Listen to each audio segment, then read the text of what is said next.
Pero el materno. Martín. Sacar como que no.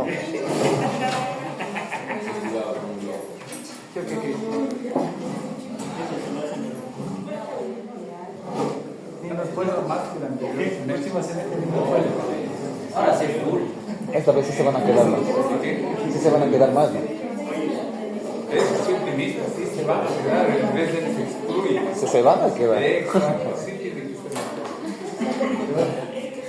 Se fue a Lucorina de tercera. Se va más. Bien, loco.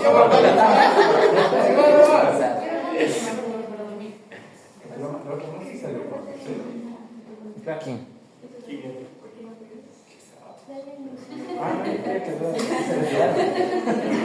Después me estaba curva. Solo los que han venido las últimas 4 clases. La van siguiendo, seguro. Hoy una aleatoria por un punto para el integral. Ya, profe. ¿Sí o qué? Sí. Una aleatoria de... Hiciéramos más fácil. Pero usted Pero nadie le puede dice. todo lo que... No se puede todo porque después justo caemos en auditoría. Aquí el único sapo está Daya. Si no, me dice que no le va a salir.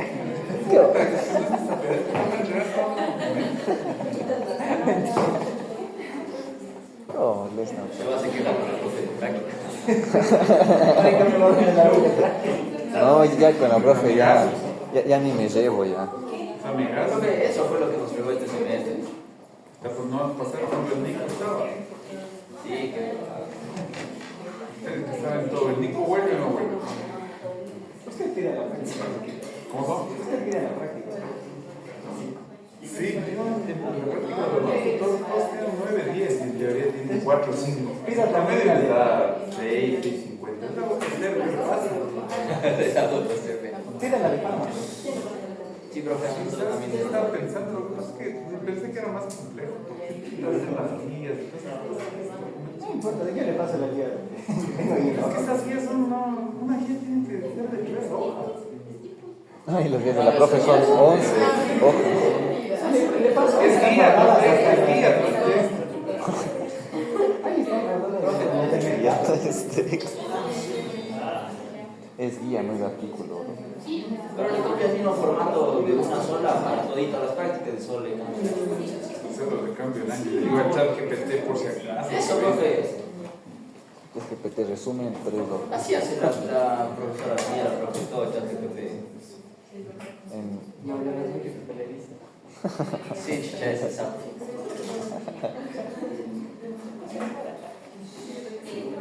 Después del mismo liceo. Esa huevada.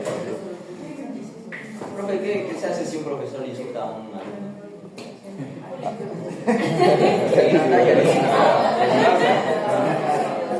A Taya le faltaban los respetos. Sí les puedo contar. Pero él, ¿cómo era lo que les había pasado al otro curso? Claro que les puso 0 por la culpa de la Micaela, de la Camila. Pero ¿qué les había dicho? Ah, que les falta el ácido fólico a los papás. A todo el curso. No joda. A todo el curso. Él era solo él individual. Solo a mí. Todo el curso. A todo el curso de disfrutas. ¿Y cómo dice que no?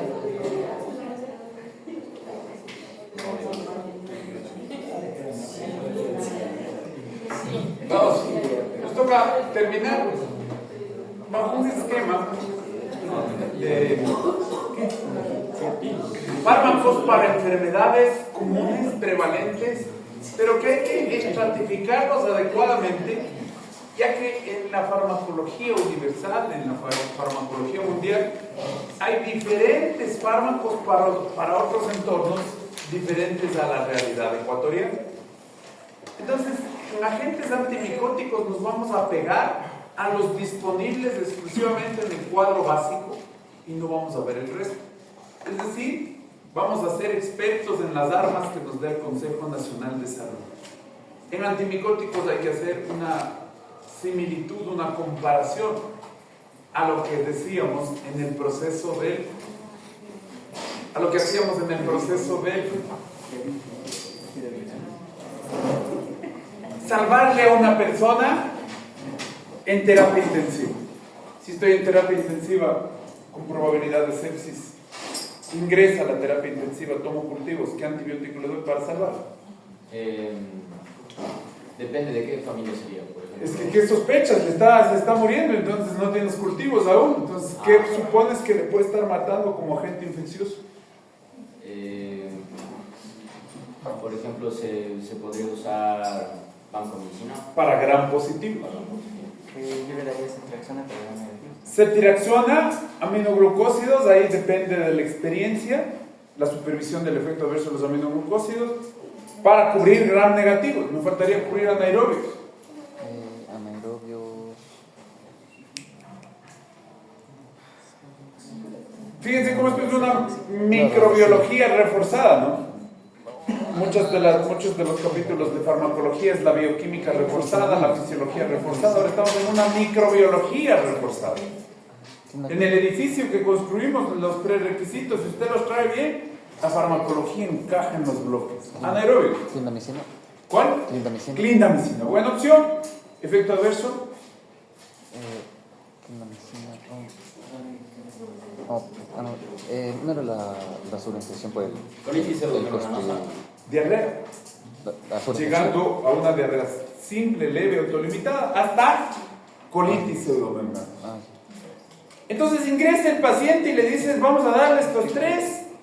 Esperamos que todo el proceso de terapia intensiva de soporte inotrópico, que todo el proceso de terapia intensiva de ventilación mecánica, balón de contrapulsación, hasta hemodiálisis, le salve la vida.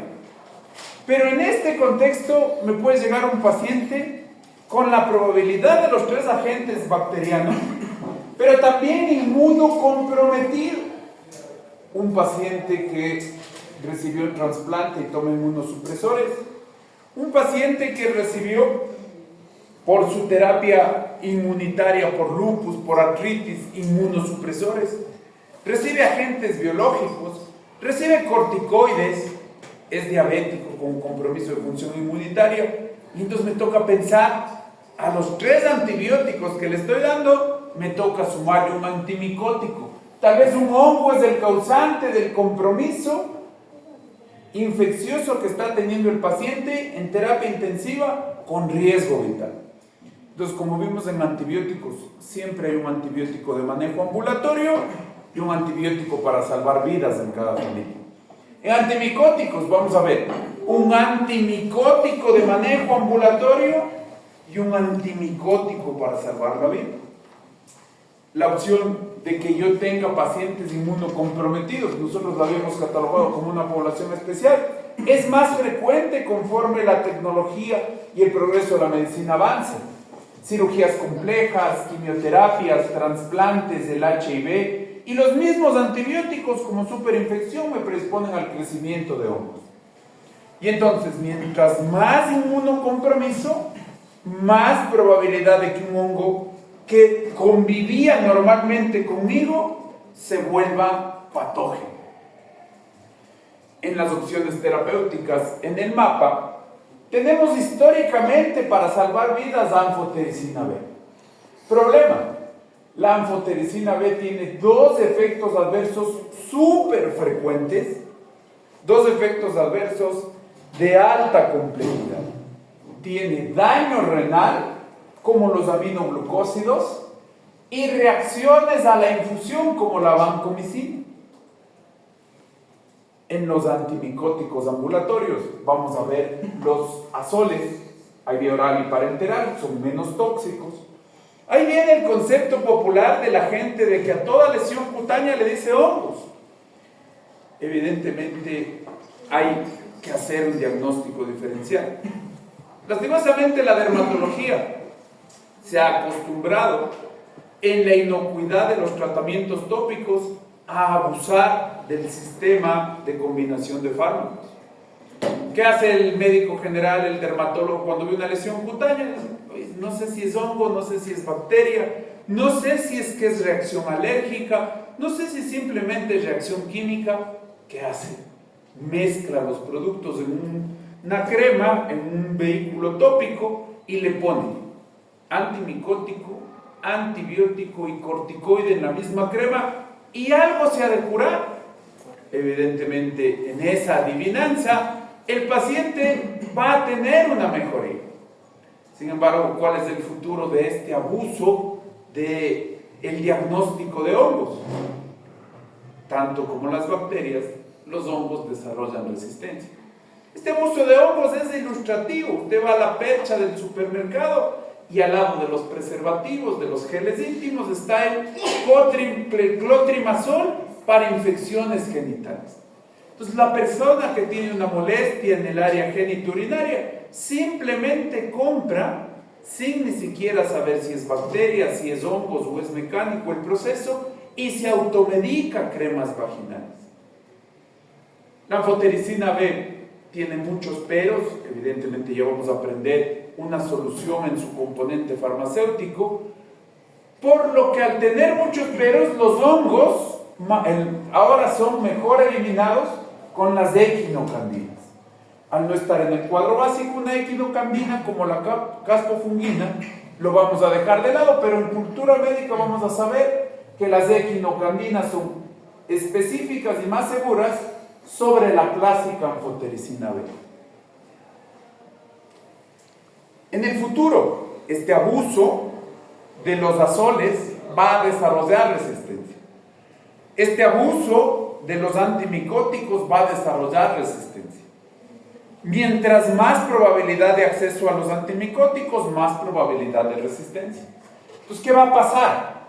Igual que los antibióticos. Nos va a tocar combinar dos productos antimicóticos en una misma presentación farmacéutica. Nos va a tocar, como las polimixinas, fármacos que estaban en desuso por toxicidad, volver a reutilizarlos contra los hongos que progresivamente se volverán resistentes. Para poder entender mejor el proceso del manejo de los hongos, vamos a ver los sistémicos orales o peranterales para infecciones sistémicas, salvar vidas, anfotericina B. Los sistémicos orales, donde vamos a ver a los imidazólicos, y en los tópicos vamos a ver agentes que, si es que ingresan a la circulación sistémica, tienen efectos adversos, por lo que se trabajan de manera superficial, de manera tópica. Hongos en la boca, utilizo cápsulas masticables, utilizo enjuagues bucales para matar los hongos. Entonces, esta es la definición inicial de la clasificación de los antimicóticos. Para terminar la introducción, un dato que es importante. La estructura de la membrana celular de los humanos es una bicapa lipídica. Es una estructura constituida por colesterol. Los hongos tienen una estructura basada en ergosterol. Entonces, los mecanismos de acción de los antimicóticos, haciendo una equiparación a los antibióticos, es destruir la pared del hongo, destruir el ergosterol, o evitar y bloquear los procesos de la síntesis de los ladrillos de ergosterol.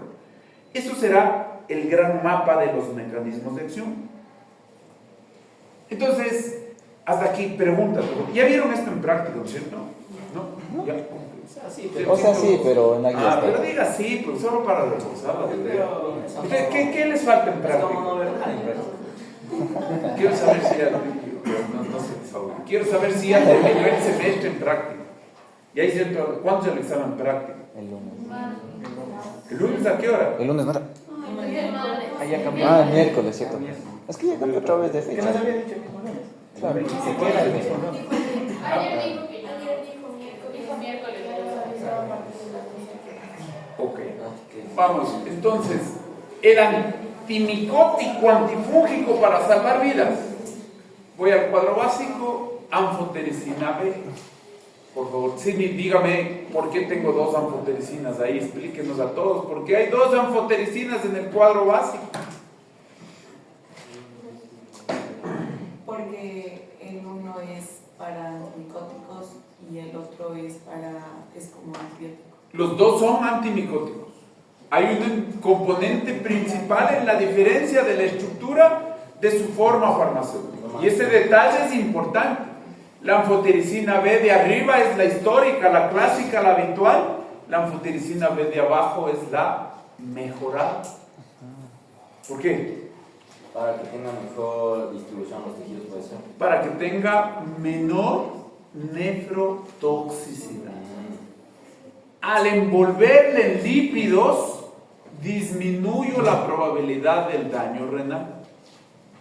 Porque ahí saldría por la bilis, por eso. No, es solo para que no llegue al proceso de la toxicidad renal directa. Entonces está en capas de lípidos para no ser un imán para el riñón. Este es el libro. Este es el libro. Las emulsiones lipídicas son las 3 de abajo. La tradicional, la histórica sin combinación de lípidos es la de arriba. Igualito que en el cuadro básico. Pero fíjense ahora en el costo que nos presenta el libro. La histórica, $24 costo diario. Las mejoradas de emulsiones lipídicas, de esferas, discos o cintas, valen 20, 30 veces más. La anfotericina B convencional, nefrotoxicidad. La anfotericina B tradicional, reacciones por reinfusión. Si yo te infundo anfotericina B, la enfermera me dice, oiga, yo sé que al ponerle anfotericina B va a haber dolor, va a haber cefalea, va a haber fiebre, va a haber reacciones cutáneas. Pues, ¿qué le prescribe? ¿Qué debe prescribirle la enfermera antes de la anfotericina B como premedicación para prevenir las reacciones de la infusión? Sí, si es que es intensa, algo más simple. Paracetamol para dolor y fiebre y antihistamínico para reacción cutánea. Entonces, le premedico para evitar las reacciones con la infusión. Entonces, para evitar la nefrotoxicidad, le combino con vehículos lipídicos. Eso disminuye la probabilidad de unirse a las células humanas y hace que prefiera unirse al ergosterol. Entonces, es una terapia, es un misil teledirigido. En las dos líneas finales dan está el porqué del vehículo lipídico. Reduce la unión no específica a células en general, disminuye la toxicidad sin perder eficacia. Concepto entonces, formulación lipídica para evitar nefrotoxicidad. Mecanismo de acción. Me uno a la pared del lobo y, tal como vimos en la daptomicina, genero huecos, poros, que hago que fuguen los iones, fuga el potasio, fuga el magnesio, y eso hace incompatible la resistencia de la permeabilidad y la estabilidad del hongo, por lo que se muere. Entonces, similar a la daptomicina, hacerle huecos en la pared para que fugue el potasio. ¿Se acuerdan? La daptomicina es una cola lipídica con un mecanismo de calcio para que se escape el potasio. Como les contaba, la pregunta del anterior semestre del examen era, luego de perforarle con la cola lipídica, ¿qué se escapa de la célula bacteriana? Respuesta, potasio. Entonces, un poco para graficar la diferencia en la bicapa lipídica, mismo me están diciendo que las fotos de mi examen alguien tiene el examen, me toca hacer totalmente nuevo.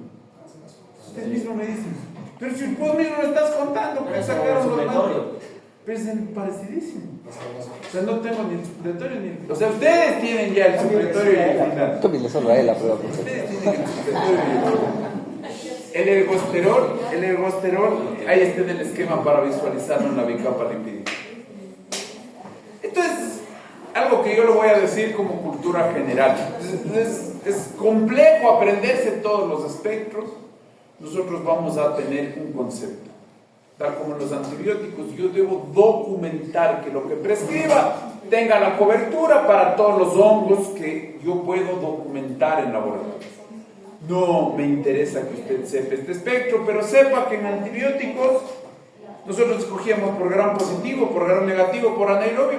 En antimicóticos probablemente deberíamos ser lo mismo, pero generalmente es más simple, porque decimos anfotericina B, amplio espectro, salve vidas. El rol terapéutico de la anfotericina B es tan importante que, como les introducí en la clase, dice, le va a salvar la vida, inmunocomprometido. Entonces, dele banco, ceftriaxone, clindamicina y dele anfotericina B.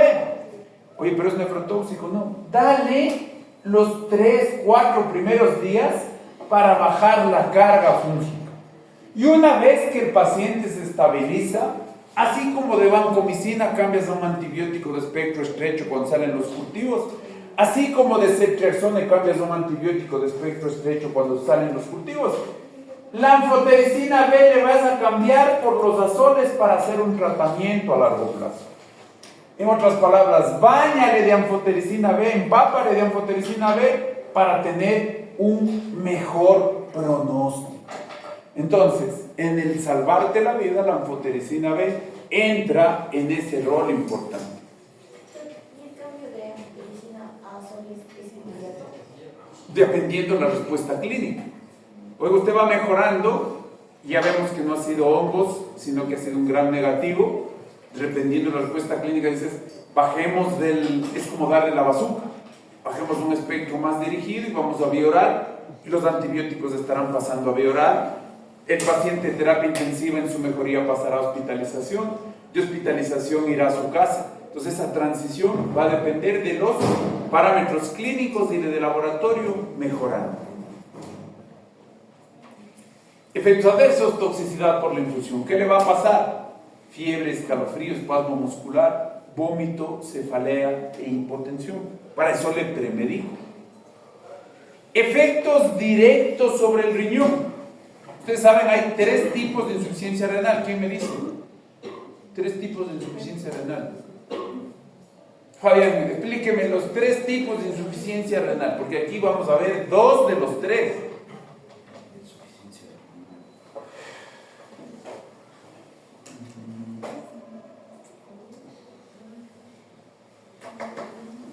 ¿No sería como que la aguda y la crónica?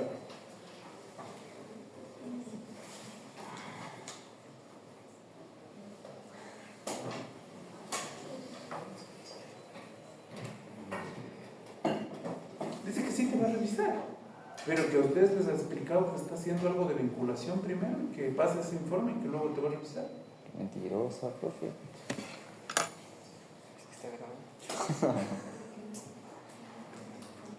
No me dijo nada. Una nota de tema personal.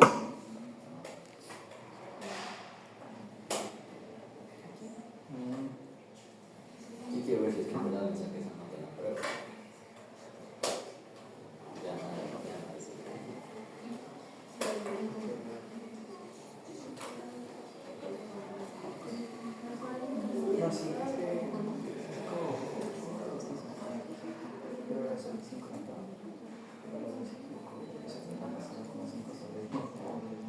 Ya. 3 tipos de insuficiencia renal. La aguda y la crónica. Bien, eso es por cronología, por mecanismo. Es prerrenal, renal y posrenal. Explíqueme la prerrenal. No, explíqueme con sus palabras. Si vas a estar acostumbrado a hacer ChatGPT, te va a quitar el trabajo en 10 años el chat, verás. Yo sí creo, yo estoy sufriendo. Prerrenal. Deme un ejemplo de una enfermedad que me produce insuficiencia renal prerrenal.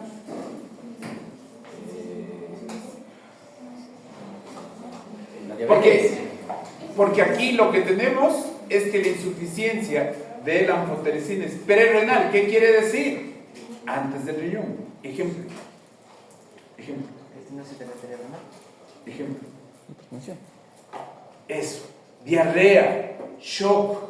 Todo lo que baje el volumen impide que la presión me lleve a empujar la basura al riñón. Eso se llama prerrenal y es reversible. Si yo te hidrato, recupero la presión. Primer mecanismo de la anfotericina B, prerrenal. Segundo, renal, toxicidad directa. Aminoglucósidos, anfotericina B, lesión irreversible en el túbulo.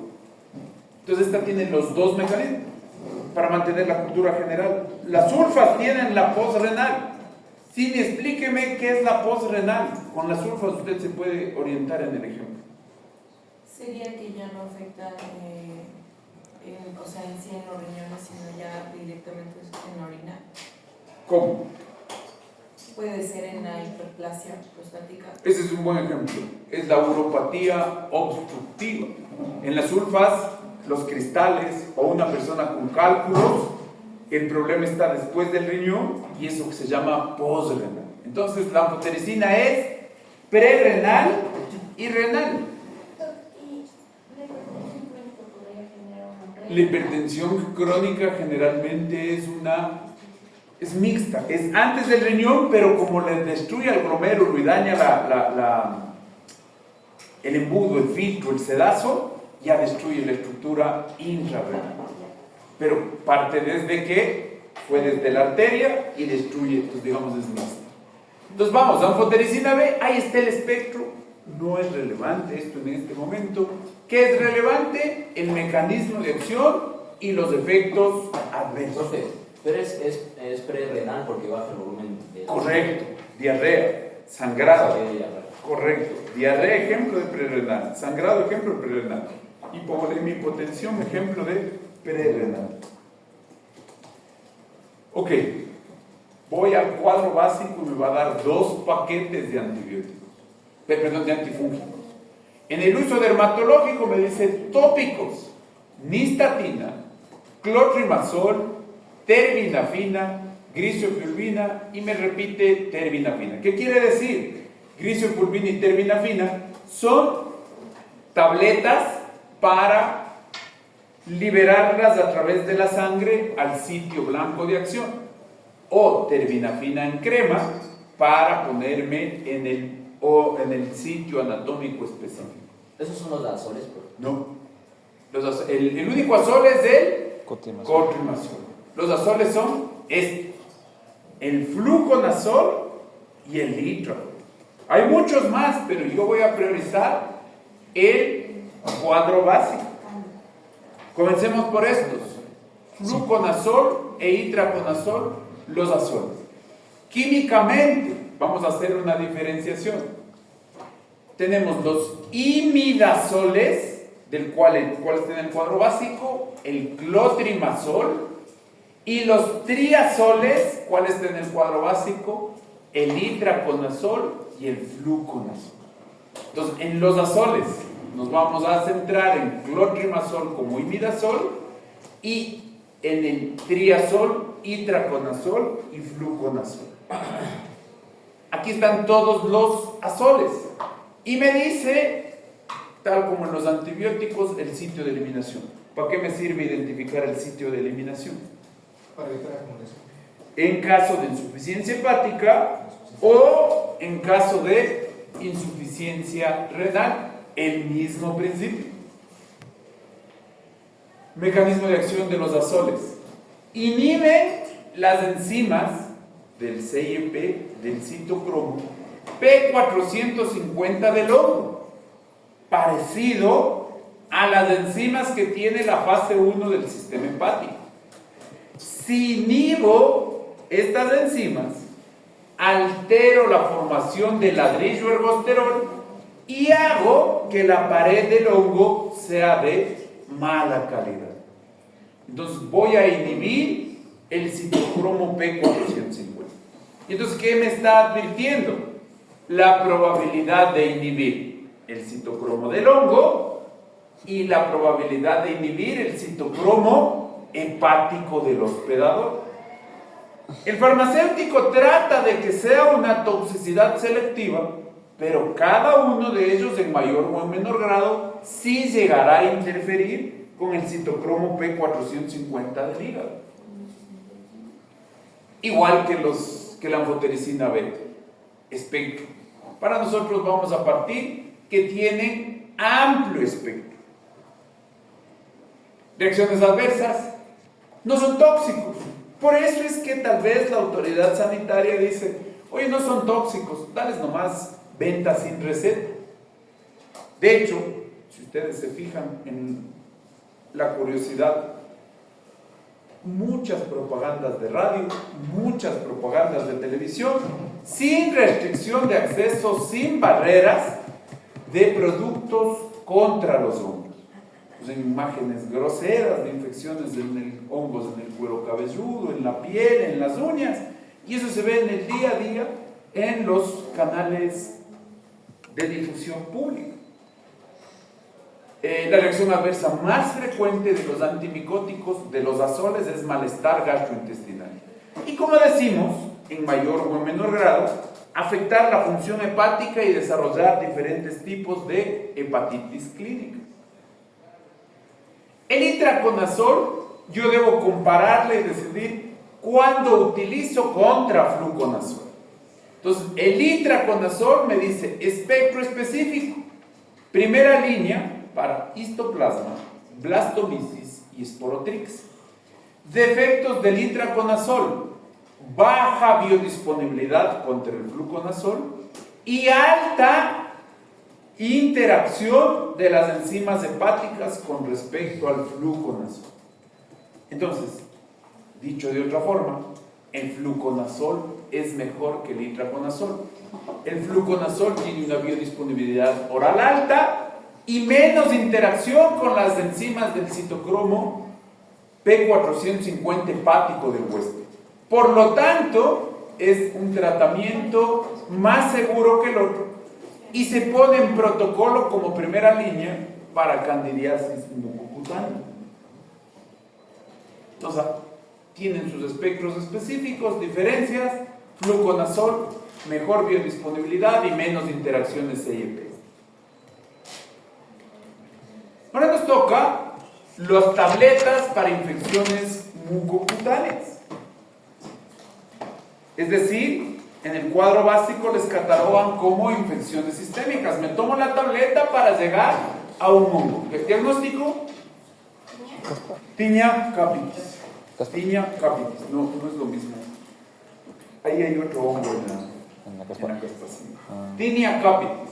Entonces, históricamente el cuadro básico mantiene aquí a la Griseofulvina, un fármaco que no lo vamos a prescribir, pero lo vamos a reconocer y el sustentar por qué no lo vamos a prescribir pese a estar en el cuadro básico. Su mecanismo de acción no tiene nada que ver con el hongo. ¿Qué hace su mecanismo de acción?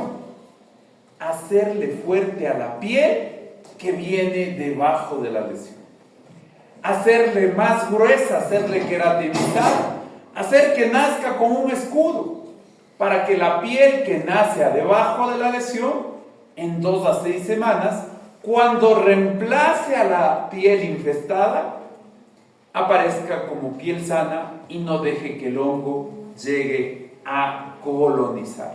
Entonces no tiene nada que ver con el hongo, sino es hacer una piel más queratinizada. Por eso, esto es historia en los antimicóticos. Diagnóstico: onicomicosis. Y esta enfermedad es compleja. El tratamiento es 6-12 semanas. Y la tasa de recaída es del 20 al 40%. Esta enfermedad al dermatólogo no le gusta tratar, a nadie le gusta tratar. Porque hay que tomar medidas radicales. Tú estás en el tratamiento y el hongo está en la ropa de la persona. El hongo está en los zapatos de la persona. La recaída va a darse si no eliminamos medias, si no eliminamos calzado. En las toallas, esta persona le corre el riesgo de contagiar a su familia.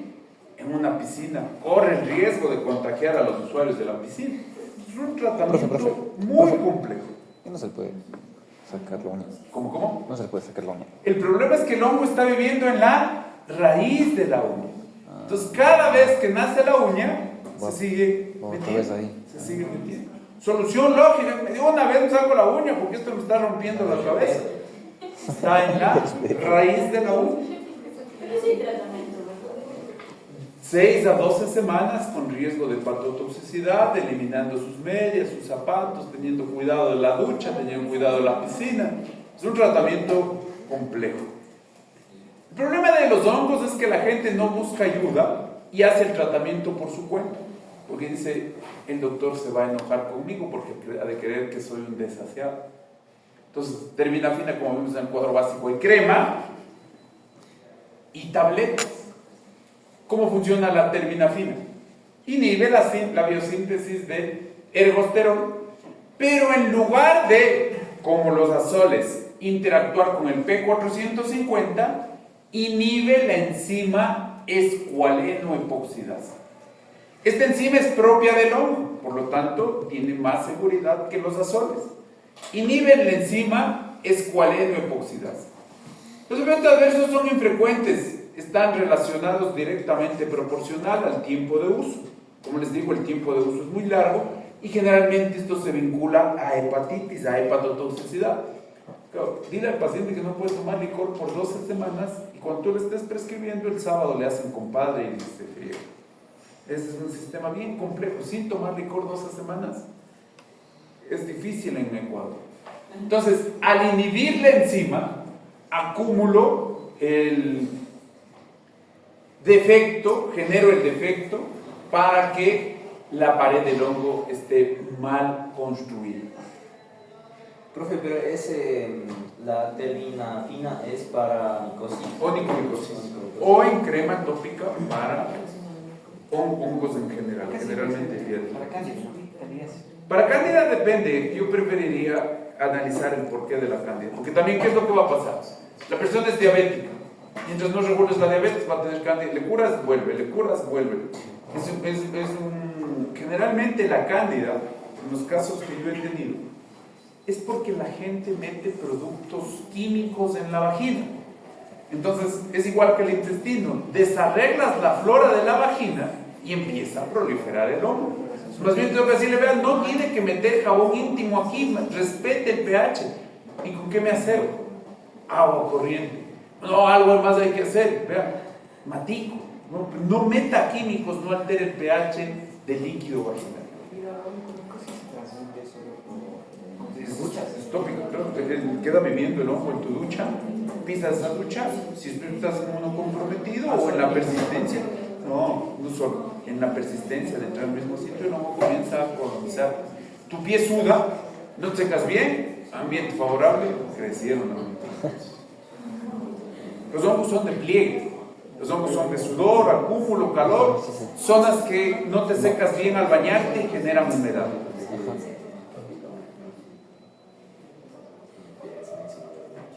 Ya, vamos a los tópicos. Diagnóstico. ¿Alguien le ha dado candidiasis oral? Aquí. Generalmente a los niños, cuando se les contamina un biberón, les da cándida. Y la abuelita les cura con violeta de genciana y tiene opción terapéutica. La violeta de genciana es una planta cuya tintura mata el hongo.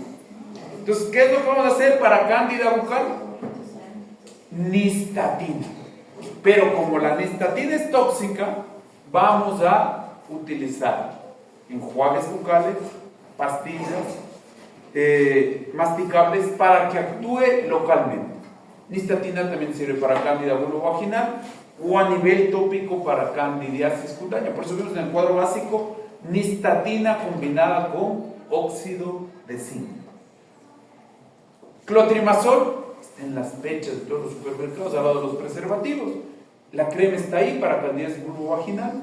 Sirve también para tiña corporis, tiña pedis y tiña cruris o inguinal.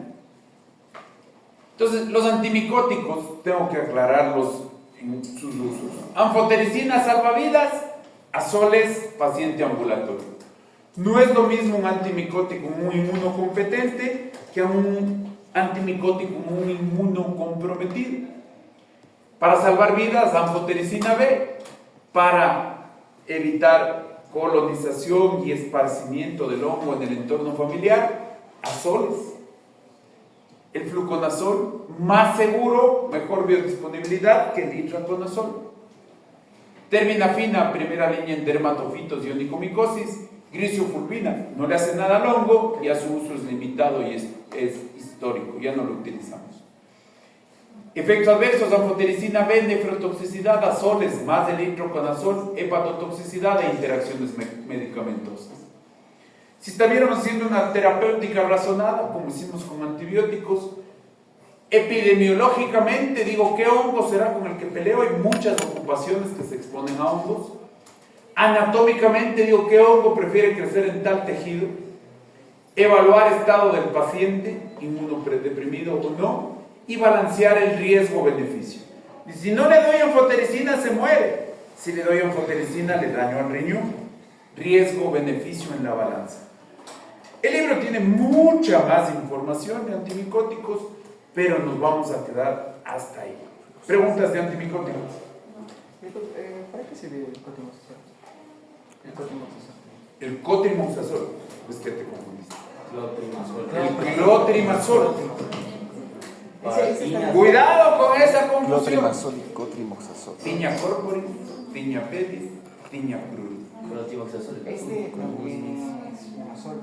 Este también es un azol. O sea, todos los que nos dio la nistatina. No, este es azol. La nistatina no es azol. Ah, y la Repitamos. terbinafina tampoco. Terminafina tampoco. Ahí están catalogados. Vamos, espérate, acá te orientas de azol. Estos son. Estos son los azoles. Un azol. Estos son los azoles. Terminan. ¿Dónde están los imidazoles? El clotrimazol. No se confunda con el cotrimoxazol. Y en los triazoles, el itroconazol y el fluconazol. Ya, estos son los azoles. Y acá te ponen antimicóticos, así como vemos en antibióticos, de diferentes esquemas de acción, pero te pone al azol clotrimazol. Y de ahí te pone sus diferentes mecanismos de acción. Ah, y los otros serían como los tópicos, los sistémicos. ¿Sí?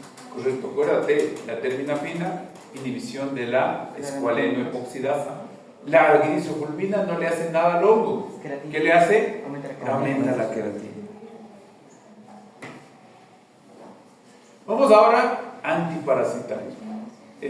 Comenzar diciendo que Gatun no es una buena referencia para antiparasitarios, ¿no? Pues los gringos no publican cada vez que tienen un caso de amebas, cuando para nosotros eso es el día a día. La introducción. Usted vio parasitología. ¿Qué le toca reconocer? Las formas del ciclo de vida. No es lo mismo trofozoitos, no es lo mismo quistes. El ciclo de vida es la base. ¿Qué hago si yo te doy el tratamiento pero no corrijo la calidad de agua, no corrijo tus hábitos higiénicos, no corrijo tu forma de eliminación de los desechos? Te vuelves a reinfectar. La ameba, como ejemplo, puede estar asintomática, puede generar una infección intestinal grave, puede afectar la pared del intestino generando el ameboma, puede salirse del intestino y generar absceso hepático, y en inmunocomprometidos, pues hasta el cerebro hay amebiasis extraintestinal. ¿Cuál es este payasito? Las Giardia y las amebas son nuestros principales enemigos en los antiprotozoarios. A estos hay que sumarles a las tricomonas. Yo me voy a saltar porque no es prioridad en este momento llenarles de información, pero ojo, de acuerdo a donde yo esté trabajando, me toque luchar con el antiprotozoario malaria, con el antiprotozoario leishmania, amebiasis sí vamos a ver, Chagas, o sea, Sierra Sur y Costa del Ecuador. Todo esto lo estoy saltando del libro, ¿no? Tipo mastigota. Giardiasis, ya vimos, Giardia. Voy al cuadro básico y en antiprotozoarios me dan 2. Y vamos a hacer un símil a los antibióticos. Metronidazol, el original de los nitroimidazólicos, y tinidazol, el mejorado. El anterior semestre yo les preguntaba, ¿cuál es el antiprotozoario más seguro, más conveniente, de más fácil administración? Pregunta de opción múltiple, estaba metronidazol y tinidazol, y escogieron metronidazol, cuando la respuesta es tinidazol. Es mejor. Pregunta que me tocó ir a defender con Fabián Torres y decirle, vea, esto es lo que se les enseñó en clases, porque los jóvenes escogieron a metronidazol. El metronidazol es del antiguo, el imperfecto. El tinidazol es del mejorado. Entonces nos metemos para tomar la información farmacológica en el texto de la asignatura, capítulo 52, antiprotozoarios. Varios fármacos antiprotozoarios, pero nos quedamos solo con los del cuadro básico. En los nitroimidazólicos nos quedamos con metro y tinidazol.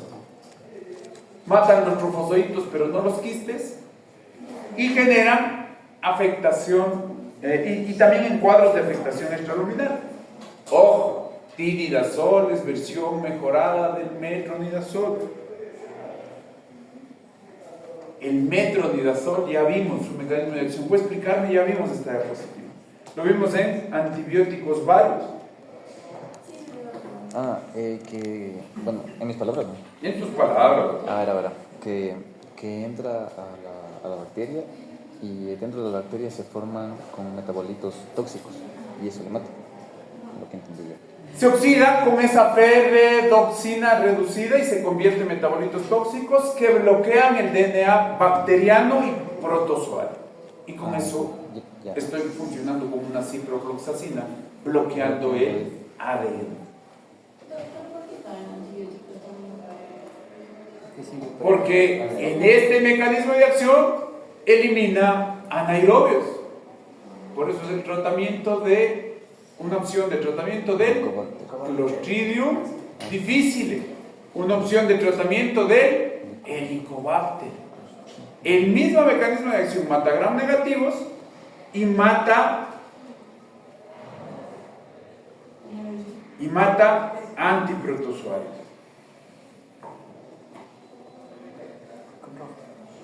En grande estoy haciendo porque el rojo se me dañó. Ya se acabó la tinta. Como vimos, tableto parenteral, amplia distribución en tejidos, requiere del hígado sano para no acumularse.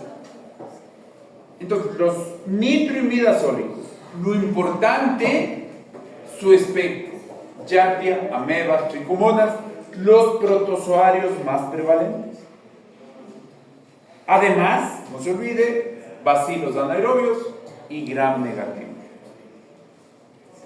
Efectos adversos más comunes: náusea, cefalea, sequedad bucal y sabor metálico. El metronidazol es 3 a 4 veces al día por 7 a 10 días, versus el tinidazol, que puede ser una sola dosis a 2 veces al día por 3 días. Grandemente en la mejora, el tinidazol es mucho más asequible, mucho más seguro, mucho más tolerable que el metronidazol. Estos son los únicos fármacos que están contraindicados al tomar con licor.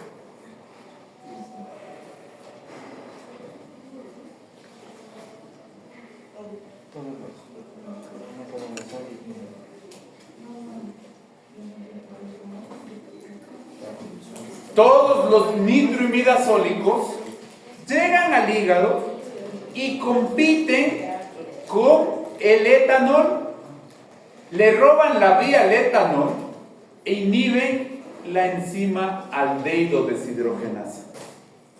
Me acumulo de acetaldehído y genero lo que se llama el efecto disulfiram. Una persona que está tomando antiparasitarios y licor, le va a pasar eso: enrojecimiento facial, dolor de cabeza, náusea, vómito. Si tiene predisposición o tiene antecedentes cardiovasculares, va a notar palpitaciones, hipotensión, sensación de calor, que puede evolucionar a disnea, dificultad respiratoria o arritmia. Entonces, este detalle es importante. Voy al cuadro básico y me encuentro al fármaco disulfiram, que actúa como el metronidazol en presencia del etanol. ¿Para qué está el disulfiram como fármaco en el cuadro básico? Para que el psiquiatra pueda apoyarse en el tratamiento del alcoholismo. Le dice al paciente alcohólico: tómese una de estas tabletas al día, y usted va a pensar 2 veces antes de caer en la tentación de tomar licor. Le advierto, te está tomando disulfiram. Si toma licor, le va a pasar esto. Parte del tratamiento del alcoholismo es de esta estrategia, el efecto disulfiram. Antiguamente en las zonas rurales decían: deme metronidazol. ¿Para qué? Le voy a poner en la comida a mi papá. ¿Qué hacían? Le escondían en la comida el metronidazol, esa persona tomaba metronidazol, se pegaba los tragos y decía, chute, el peor chuchaqui de mi vida, voy a dejar de tomar. Y la intención era generarle el efecto disulfiram para que deje de tomar. El metronidazol tiene varias interacciones medicamentosas. Y aquí estaba la pregunta del anterior semestre, la misma diapositiva, la misma terapéutica razonada. El tinidazol largo le gana al metronidazol, y esa era la pregunta. Usando los criterios de terapéutica razonada, ¿cuál es mejor, metronidazol o tinidazol? No voy a repetir, me tocó ir a impugnar con todo el mundo. ¿En serio? Mucha gente de retroalimentación, de recalificación. Sí. Bajo el título Tratamiento de la yardiasis y criptosporidiosis aparece un fármaco que es curioso. La estrategia de la Organización Mundial de la Salud dice: en países como Ecuador, en Latinoamérica en general, tú debes preventivamente desparasitarte. Tú debes desparasitarte con el antiprotozoario Secnidazol, 2 gramos de una sola toma, y con el antihelmíntico albendazol. Y quedas desparasitado. Si comes fuera de casa, haz esto cada 6 meses. Si comes en tu casa, haz esto cada año. No te hagas copro serial, eso no funciona, no tiene especificidad ni sensibilidad. Y entonces, en los últimos 50 años hemos trabajado con albendazol, secnidazol. Ustedes encuentran kits en las farmacias con estas combinaciones que le explican claramente al paciente cómo cumplir su medida de salud pública preventiva antiparasitarios. De hecho, el hacer que la mamá, la persona que cocina, no tenga parásitos, evita que esos parásitos de la mamá, como fuente o riesgo de contaminación en la comida, contamine a la familia. De hecho, los antiparasitarios son de rutina en el veterinario para que la mascota que ahora duerme con usted no le contagie los parásitos. ¿Cuál es el problema? Estrategia comercial. Los fabricantes de nitazoxanida en Ecuador llegan y dicen: no te tomes 2 fármacos. Una estrategia que tiene 20 años, no le gana a los 50 años de la otra, y le dice: con nitazoxanida yo te mato protozoarios y te mato el MILT. Y si me dice a mí, como todo lo nuevo, usted forma parte de un experimento. No la use, utilice lo clásico, albendazol, secnidazol. ¿Cómo funciona esta nitazoxanida? Es un profármaco, ahí está el nombre químico del profármaco, que se va a convertir en tizosanida, que es el protagonista de la destrucción parasitaria. ¿Qué hace la tizosanida? Inhibe la vía de la piruvato, ferredoxina, óxido reductasa, que es necesaria para la vida del parásito. Si inhibo esta vía, el parásito le apaga su metabolismo y se destruye. La nitazoxanida está descrita para protozoarios y también hay estudios para entomoeba histolítica, Helicobacter, ascaris, tenias y fasciola. Dejen que gane experiencia, y mientras no le gane en eficiencia, seguridad, albendazol, secnidazol, no la prescriban. Vamos con el mintos. Varios tipos de mintos. Vamos a un recordatorio. Ahí está el ascaris, nematodos, trematodos y las gigantes, ¿no? Las tenias. Voy al libro y aparece una facilidad para el estudio. ¿Con qué mato ascaris? Albendazol. ¿Con qué mato larva migrans? Albendazol. Entonces, albendazol. Se repite para varios esquemas de parásitos. Varios parásitos de esos no están en Ecuador, ¿no? Por eso lo vamos a ver más por el fármaco que por el parásito. Entonces, si yo utilizo albendazol, estoy resolviendo el 90% del mintus. El cuadro básico me va a dar praziquantel y me va a dar ivermectina. ¿Qué han oído de la ivermectina? Usaron en el COVID. La alcaldesa de Guayaquil compró una dosis para cada uno de sus habitantes. Fue un experimento que hizo ahí. es para uso veterinario. Sin embargo, entre el COVID y el señor Mel Gibson salen a patrocinar, que es una teoría conspiranoica, donde te dicen que tú deberías estar utilizando ivermectina porque sirve para todo. Lo ven como influjo en el sistema inmunitario, dicen trata el cáncer, lo ven como influjo en varias enfermedades, y la propuesta de Mel Gibson es que como es tan barata, a las farmacéuticas grandes no le interesa que se vislumbren todos sus efectos, y por eso está escondida y no se utiliza. Nosotros, basados en el principio de evidencia médica, diremos para casos específicos y esperamos las publicaciones para ver si es que en realidad sirve para todos los usos que las personas de teorías conspiranoicas aducen que puede servir. Entonces, para el mitos yo debo ser experto en albendazol. Capítulo 53, albendazol. Tomo la tableta que se convierte en el cuerpo en su metabolito activo, albendazol sulfóxido, que tiene una excelente farmacocinética para distribuirse bien en muchos tejidos e incluso penetrar en los quistes hidatídicos. Su mecanismo de acción, esto es lo más importante de la clase, los mecanismos de acción de cada fármaco nuevo que hemos visto ahora. Inhibe la síntesis de microtúbulos. Un dato que es importante también es en la farmacocinética, dame leyendo ese proceso de... Se administra con el estómago vacío cuando se usa contra parásitos intraluminales, pero con una comida grasa cuando se usa contra parásitos tisulares. Fíjense cómo el tipo de comida cambia la penetración de la sustancia. Es totalmente seguro. El esquema tradicional es 2 tabletas masticables de 400 miligramos el primer día de la desparasitación y listo. Rarísimo, dolor epigástrico leve, diarrea, dolor de cabeza, náuseas, mareos, lasitud e insomnio. En Asia y en África, los parásitos que son más extensos en su actividad tisular, hay que dar albendazol por 2, 3, 4 semanas. Y ahí, en el uso a largo plazo, puede haber molestia abdominal, dolores de cabeza, fiebre, fatiga, caída del cabello, hepatotoxicidad y afectación de la fábrica de las células sanguíneas. Terminamos albendazol y nos vamos con ivermectina. Sirve, según el texto, para estrongiloidiasis y oncocercosis.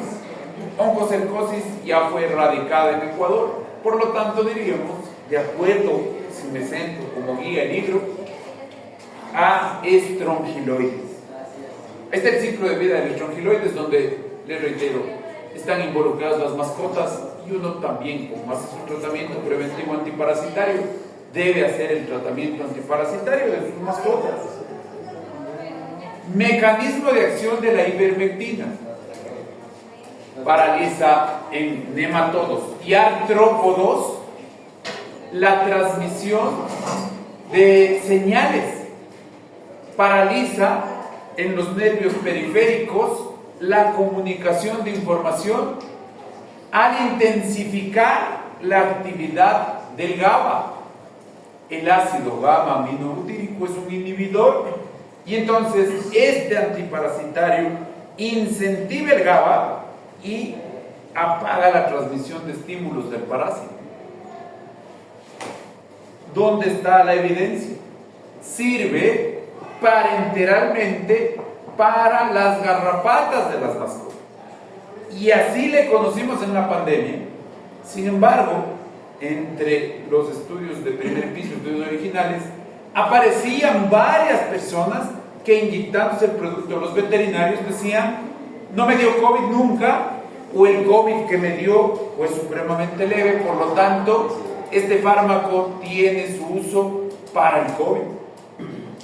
Reacciones adversas, pensando en estrongiloides, de seguro, poco frecuente: fatiga, mareo, náusea, vómito, dolor abdominal y erupciones cutáneas. Último fármaco del semestre, el último que está en el cuadro básico para el mintos: praziquantel. Sirve para esquistosomas, para trematodos y céstodos, y es el plan B de la cisticercosis. ¿Cuál es el plan A? El albendazol. Plan B, praziquantel. ¿Cuál es su mecanismo de acción? Aumentar la permeabilidad de las membranas al calcio, lo que hace que el parásito se paralice, desaparezca y se muera. Aumentar la permeabilidad de las membranas al calcio. Albendazol es para neurocisticercos. Si yo te doy albendazol, el cadáver del parásito genera una reacción inflamatoria severa que puede ser peor que la enfermedad.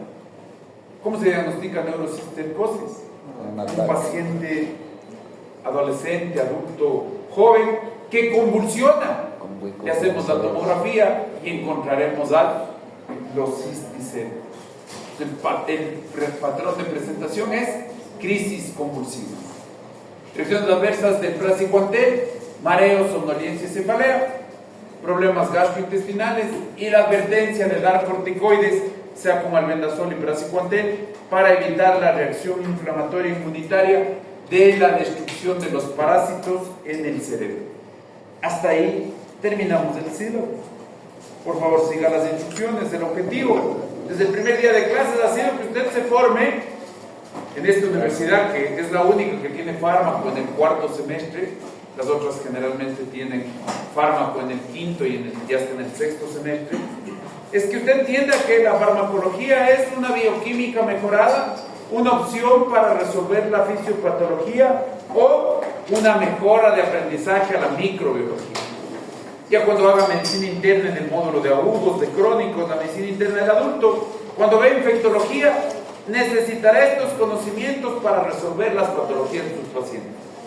Piense, en cuarto semestre, la farmacología es información de sustancias que forman parte de diferentes pacientes, que forman parte de diferentes componentes y haciendo propios actores de la fisiología de ese individuo.